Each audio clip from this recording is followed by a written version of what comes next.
You have covered the theory, and now it's time to dig in and apply the models prepared by psychologists, just like sampling a well-prepared dish.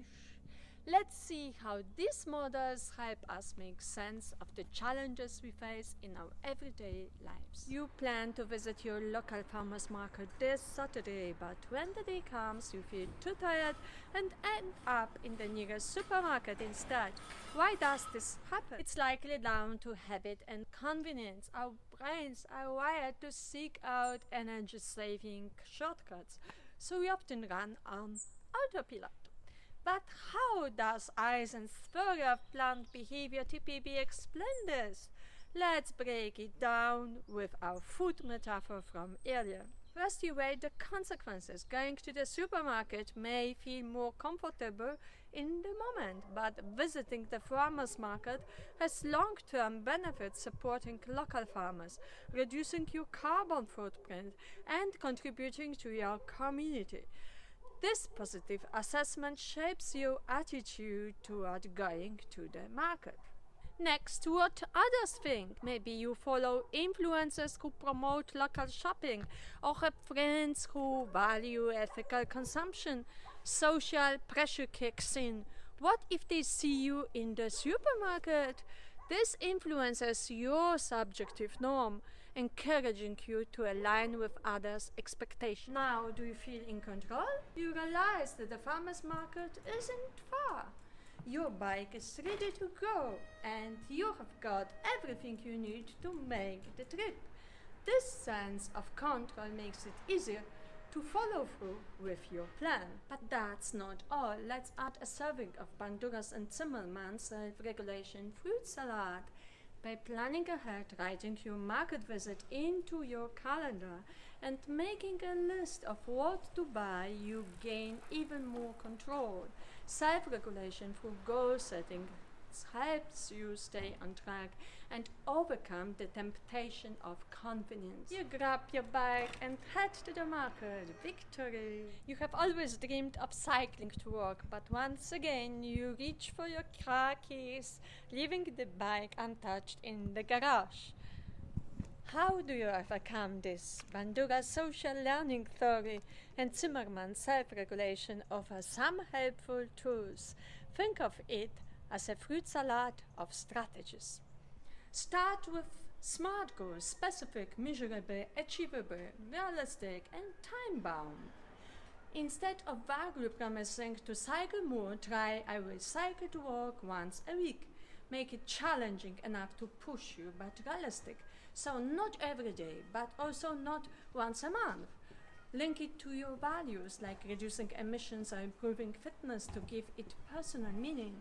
Imagine yourself cycling to work, feeling healthier, more energized, and even getting those approving glances from others. Surround yourself with a support network, friends, family, or colleagues who can motivate you. Sharing your goal with them adds accountability and positivity, especially when your motivation dips. Look to people who already cycle regularly. Seeing how they have overcome challenges can provide practical tips and inspiration. Whether it's a colleague or an online cycling enthusiast, their success can guide your own journey. Track your progress. Use an app like Smart Goals to log your rides each week. This helps keep you accountable and gives you a clear view of how you are improving. And don't get discouraged by setbacks. See them as opportunities to learn. If something stops you from cycling, reflect on what went wrong and adjust. Regularly review your progress and adapt if needed. If you are struggling to fit cycling into your routine, think of small changes. Maybe prepare your bike the night before, or give yourself extra time in the morning. Little tweaks can make a big difference. Celebrate your achievements. When you hit your cycling goal for the month, treat yourself to something special. These rewards keep you motivated and make the habit more enjoyable. Finally, remember the power of social norms. If cycling isn't common in your area, it might feel harder to get started. This is where your support network and role models come into play. Joining a like minded group can help you break these barriers. On the other hand, when I lived in Munich, cycling was the norm, even in the rain. The right environment can make all the difference. So you care about sustainability, you have noticed that energy and water consumption in your home keeps increasing. So why does this happen? As psychological theory suggests, habits and automatic behaviors often overpower our conscious decisions. Breaking these ingrained habits requires effort, motivation, and a connection to your own values, needs, and norms. Now let's dig into our chocolate trio metaphor to explain this better. Meant in bio chocolate. Since you are in the sustainable consumption class, we can assume you already value ecological principles and care about environment. However, that's only the start. Coconut amaretto, you need to regularly remind yourself of the tangible effects of over-consuming energy and water, especially at critical moments like when using the AC or leaving the tap running. These reminders help strengthen your awareness of the impact of your actions. Rum amaretto AR, realize that you have control over your consumption habits. Every time you save water or energy, you are actively helping reduce harmful gas emissions and protect ecosystems. This sense of control is empowering. Now let's turn to Zimmermann fruit salad of self-regulation. Here's how you can start making practical changes.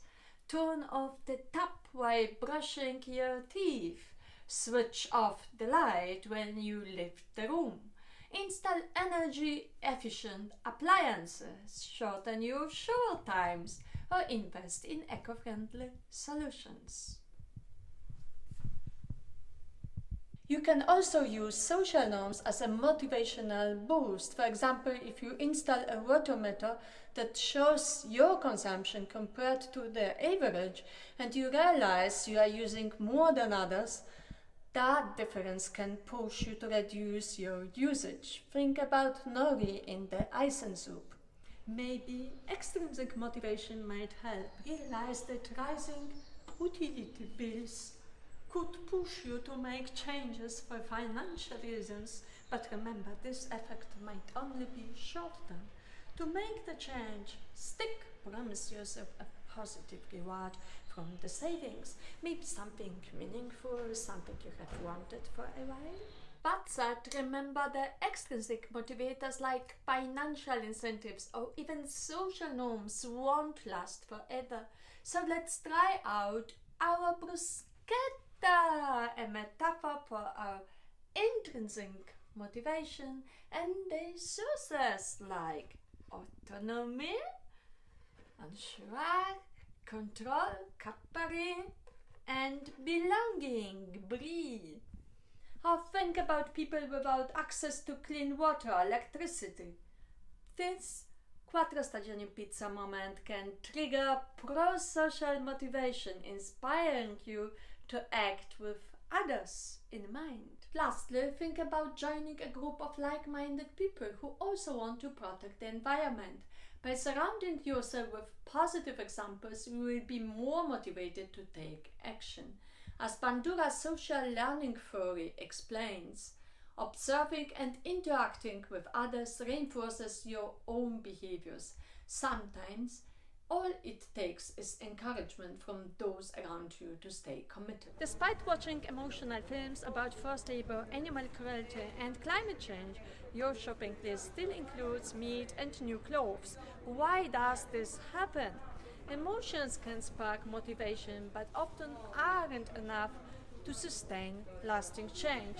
So, how do we close the gap between knowing and doing? Take a moment to reflect on the psychological theories we have discussed and think about how you can apply them to your shopping habits. Share your thoughts in the comments. How can we turn awareness into action? When we think about how governments can promote pro-environmental behaviors and support sustainable development, the psychological theories we have covered provide several insights. However, the conclusions vary, depending on the approach. Here are some ideas based on different theoretical models. Eisen's theory of planned behavior (TPP) suggests that state regulations can shape pro-environmental behavior by targeting our core beliefs. Behavioral beliefs, broccoli, educating people about the negative consequences of unsustainable actions and the benefits of sustainable alternatives. This could be done through school programs or media campaigns that highlight the environmental and social impacts of daily choices. Normative beliefs, NORI, strengthening social norms by encouraging influential public figures to promote eco-friendly behaviors. When respected individuals or celebrities champion sustainable practices, it motivates others to follow suit. Controlled beliefs, cauliflower, making sustainable choices easier by providing the necessary tools and infrastructure like convenient recycling facilities or apps that help track eco-friendly habits. When people feel they have the resources to act sustainable, they are more likely to do so. Sometimes rewards and punishments can motivate behavior even if they are not the most sustainable long-term solution.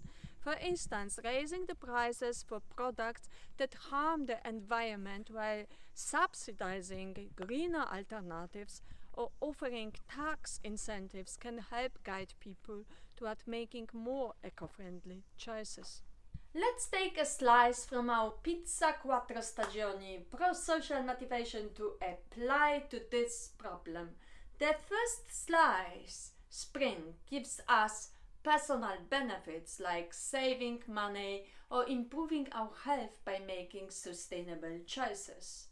The next slice, summer, represents the good we do for our community, how our actions can inspire others and create positive ripple effects. Autumn is about looking ahead, ensuring that the choices we make now benefit future generations. And winter symbolizes the preservation of principles, protecting ecosystems and maintaining the balance of nature for the long term. Now let's take bruschetta, representing DC and Ryan's self-determination theory. This theory emphasizes giving consumers real choices, appealing to their sense of responsibility and autonomy. It also highlights the importance of strengthening their competence through environmental education while supporting climate active communities, creating space where they feel they belong, breathe, and can act collectively. Next up is our fruit salad, representing Bandura and Zimmerman. Their theories suggest we focus on educational efforts aimed at increasing people's ability to self-regulate their behaviors. This is about learning to stay on track with sustainable actions by developing strong self-regulatory habits. For dessert, let's enjoy chocolate trio, symbolizing Stern's value, belief, norm, VPN theory. Here's where it's over to you. What do you think this theory implies for state action? Share your ideas in the comments. And finally, we can't forget the nuggets from Kahneman and Tversky. This represents the gentle nudges that help people make better choices without forcing them. Another whole topic we'll cover in a separate video, but for now, I encourage you to explore these insightful concepts on your own. State regulations shaped by psychological theories can range from education and behavior promotion to economic incentives and fostering autonomy and social belonging. This integrated approach helps drive a sustainable societal transition. Psychology has offered solutions to the scenarios we explored, but none of this happened without work. Psychologists have been crafting these models for years. Now, let's step into the psychologist's kitchen and see how these models are made, ready for us to apply and consume.